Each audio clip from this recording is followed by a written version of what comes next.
लकल हम्द या अल्लाह अस्सलातु वस्सलामु अलैका या रसूल अल्लाह अम्मा बाद। सिलसिला है नाजरीन के सवालों के जवाब देने का। नाजरीन में से एक ने हमारे किसी वीडियो के कमेंट्स में सवाल किया है कि अगर ज़मीन पर बकरी पेशाब कर दे या लीद कर दे तो क्या वो ज़मीन का हिस्सा धोना पड़ेगा या वो यूं ही पाक हो जाएगा। कैसे ज़मीन का हिस्सा पाक करें, चाहे बकरी हो, चाहे गाय बैल हो या कोई जानवर ज़मीन पर लीद कर दे, गोबर कर दे, तो उसके पाक करने का क्या तरीका है। आइए तवज्जो के साथ सुनने की सआदतें हासिल कीजिए।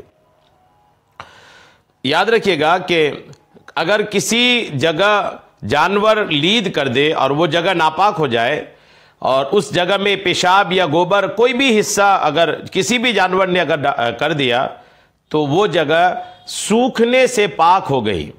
जैसे वो जगह सूख जाए पाक हो गई, जबकि नजासत का असर ख़त्म हो गया हो। दो चीज़ें होना चाहिए ज़मीन के पाकी में, दो चीज़ें, एक नजासत का असर ख़त्म हो जाए और दूसरा वो जगह सूख जाए। जो पेशाब या लीद किया उसके असरात ख़त्म हो गए, चाहे हवा से उड़कर हो, धूप से सूख करके हो, असरात भी ख़त्म हो गया और वो जगह सूख भी गई तो वो पाक है। वहाँ नमाज पढ़ना भी जायज़ है। जैसा कि हुजूर सदरुश शरिया अलैहिर्रहमान ने फरमाया, नापाक ज़मीन अगर खुश्क यानी सूख जाए और नजासत का असर यानी रंग, नजासत का रंग, बू ये जाता रहे तो वो ज़मीन पाक हो गई, खा वो हवा से सूखी हो या धूप से या आग से। मगर उस जगह पर तयम्मुम करना जायज़ नहीं, नमाज उस पर पढ़ सकते हैं।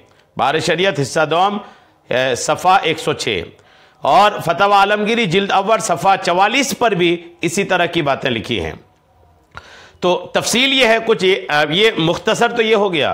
तफसील ये है कि ज़मीन के नापाक होने से पहले ज़मीन में दो वस्फ, दो खूबियाँ थीं। एक वो ज़मीन पाक थी और दूसरी वो ज़मीन पाक करने वाली भी थी, यानी उस पर तयम्मुम करते तो आप पाक हो जाएं।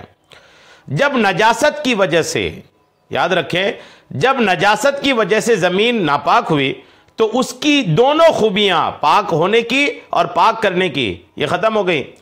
और फिर जब धूप वगैरह की वजह से वो सूख गई तो इन दोनों खूबियों में से एक खूबी लौट आई, यानी ज़मीन का पाक होना, वो पाक हो गई। और दूसरी खूबी पाक करने वाला, ये अभी उसमें नहीं लौटा, जिसकी वजह से ये ज़मीन नमाज के तो काबिल हो गई कि नमाज के लिए जगह पाक होना शर्त है, पाक करने वाला होना ये शर्त नहीं है।